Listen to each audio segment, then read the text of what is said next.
You're in the Stampede, West Virginia Metro News' only show dedicated exclusively to the Thundering Herd. Here's your host, Dave Wilson. 2 weeks into the season, and what do we really know about this Thundering Herd football team? My honest opinion is I don't know. I do not really know exactly what I've seen through the first 2 weeks of the season. Week 1, you're playing the West Virginia Mountaineers, a legitimate top 15 team, maybe even a top 10 team. Don't know if I'm ready to go that far yet. A legitimate Heisman Trophy candidate in Geno Smith. Tons of weapons on offense.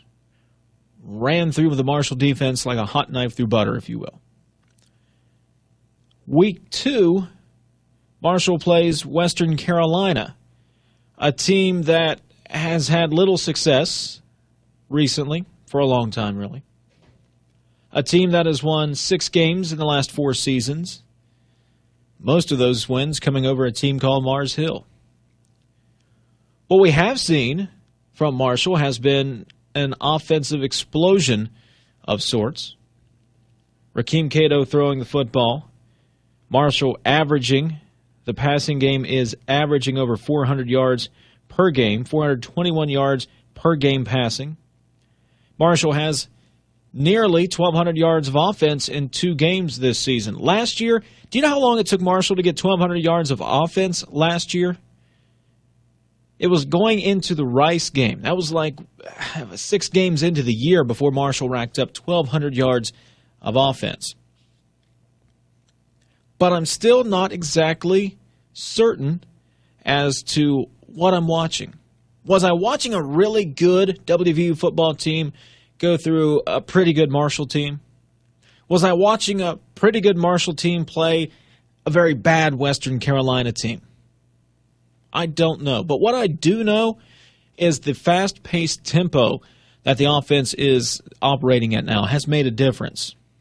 101 plays against West Virginia. Marshall was on that 100-play pace before backing things off in the second half last week against Western Carolina. Last year, Marshall's averaging about 60 to 70 plays per game. It makes a big difference because your playmakers, your Aaron Dobsons, your Trayvon Vans, your Tommy Schulers, your Eric Fronapples, pick any guy on offense. That's more opportunity to get the ball in their hands and to make a play downfield. And we've seen that the first 2 weeks of the season.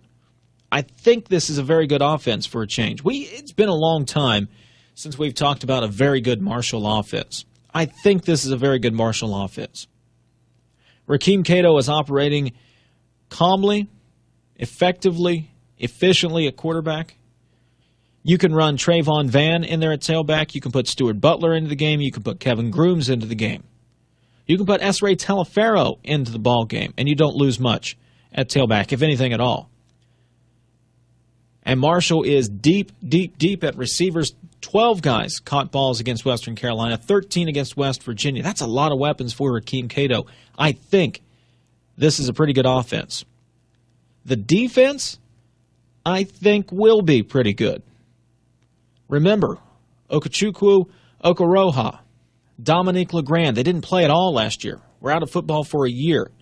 Joined the team in August. Derek Thomas comes in from Penn State. Joins the team in August. Evan McKelvey moved to linebacker. Raheem Waiter's first year as a starter. Devin Arrington was forced to play safety last year. He's back to linebacker. The guys up front are getting their first real experience being starters. I think the talent's there. I don't think there's a personnel issue on defense.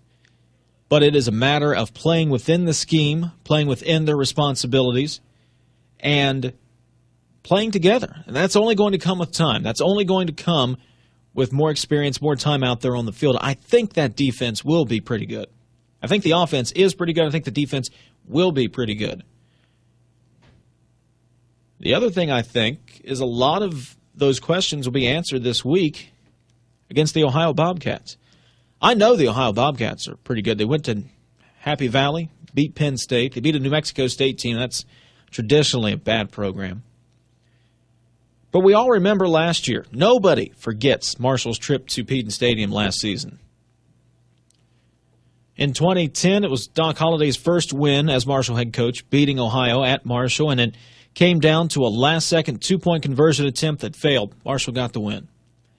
Go to Peden Stadium last season, and before you could blink, it was Ohio up big. 4 interceptions by Rakeem Cato. The ball was rolling. Marshall lost 44-7. Now, while these players aren't coming out and just blatantly saying, yeah, we got revenge on our minds, they're not really going out. They're not putting billboard material out there, but they remember that loss from last year. Here's senior wide receiver Aaron Dobson's thoughts on last year's game. It's a lot. It's a lot of anger, frustration just from what happened last year. I mean, the game definitely got out of hand, They just beat us, physically, everything on all 3 sides of the ball, special teams, offense and defense. So, we definitely got to come into this game focused, and we got to have a great week of preparation to get ready for this game. Do you hear the 2 words he used to describe his feelings about last year? Anger and frustration. That's the kind of feelings you want your guys to have going into a ball game like this. Jeremiah Taylor, the defensive end for the Thundering Herd on last year. I remember a lot of mistakes.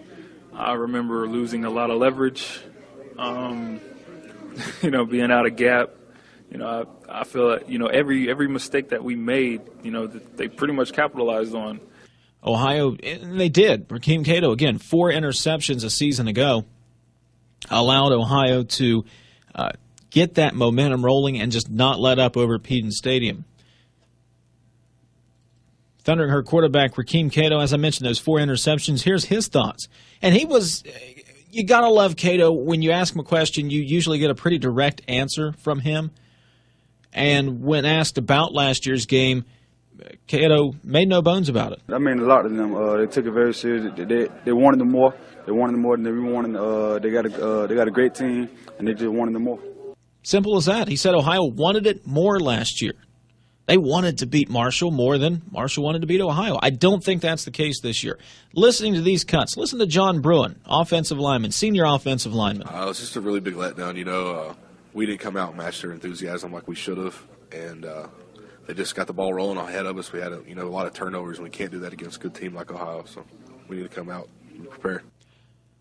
Didn't match their enthusiasm. Cato said they wanted it more. Dobson talking about anger and frustration. When Doc Holliday was posed with the question about last year's game during his weekly news conference this week, he said he didn't really want to talk about it, but he said, I don't need to remind those guys what happened. They know what happened last year. I think last year's game was a wake-up call, and it reminded the players, and judging from social media this week that I have seen, talking with Herd fans this week, it reminded them of how much of a rivalry game this is.